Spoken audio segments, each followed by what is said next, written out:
荣誉骑士姐姐，你喜欢可莉吗 ？Hello， 大家好，我是冰糖。虽然说到期将至，将会有一大堆的新角色在等着我们，但是依然有很多小伙伴对璃月3C 念念不忘。那么本期视频，我将综合我知道的、我听说的、我推测的所有关于角色的信息，来给大家梳理一下后续版本中角色 UP 的一个可能性，好帮大家给自己的原石有一个简单的规划。再说一次啊，不要管版本号是多少，这重要吗？我们只需要关注每一个版本它更新了什么就行了，天天老纠结那2个数字干啥呀？好了，接下来进入正题啊。1.7呢其实没什么好说的了，先审理后销工，还不太清楚的呢可以去我之前的视频看一下。然后紧接着呢，在1.8版本我们会进入璃月的逐月节，这个节日老早之前官方就说过了，而且上个版本刚开放完大量的新地图，所以这个版本必是长草。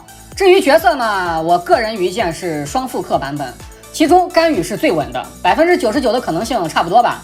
但是有很多小伙伴都认为是甘雨加上一个到期的新角色。我给你们分析一下，好吧，你们自己品。原因有2：第一，璃月过节理应是 UP 璃月的角色，而恰巧璃月还有3个角色在等着复刻。第二，这个版本的部分日子难免有些敏感，不太适合出到期的角色。虽然说你不带节奏，我不带节奏，但是总有人会去带，而且友商也都在盯着呢。所以最稳妥的办法就是干脆在这个版本不要和到期有太多的瓜葛，不然很容易起节奏的。所以根据以上2点呢，我觉得应该会是甘雨和萧的双复刻。如果你由于入坑晚一直对甘雨念念不忘的话，最近你花原石一定要悠着点。然后我们先跳过 1.9 来看 2.0。现在有一种说法是层岩会在这个版本内推出，跟我的预想呢也差不太多，所以我们就姑且认为这个版本是层岩吧。那么说到层岩，就不得不提白竹了。很早以前我就说过了，他俩基本是一个绑定的关系。而至于另外一个5星嘛，目前是没有任何靠谱的说法的，万一搞不好就是那个拿着单手剑的僵尸萝莉呢。然后这时候我们再扭回头来看一下 1.9， 逐月节和层岩中间要加一个版本，那么加一个什么最合适呢？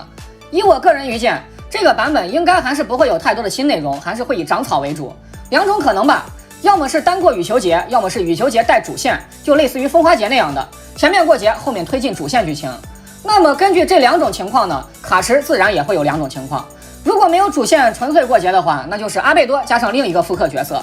如果还能带上一部分到期主线的话，那么除了阿贝多之外，另一个5星应该会是到期的角色。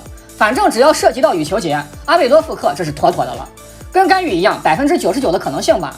最后我们来看一下明年的 2.1 版本，这个版本会把整个春节包进去，从大年30到正月15全部都在里面。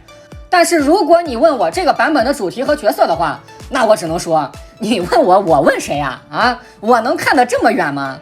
好了，那么以上呢就是我个人对后续版本的一些愚见了。当然了，一些内容我只是基于一个正常人的想法加以揣测。但是如果说策划不按常理出牌直接啪啪啪连着出2-3个版本的新地图，那我也没什么办法，是吧？我只能连磕3个响头以示敬意。而且搞不好可能还会有像 1.5 那样的空降内容，这都说不准的。反正接下来一个大概的安排应该就是这样了。如果有你在蹲的角色的话，那你最起码得提前1个版本开始攒原石才行。好了，那么本期视频就到这里了。如果你也想和我一起快乐玩原神的话，一定要给个关注，长按点赞3连支持一下。我是冰糖，我们有缘再见，告辞。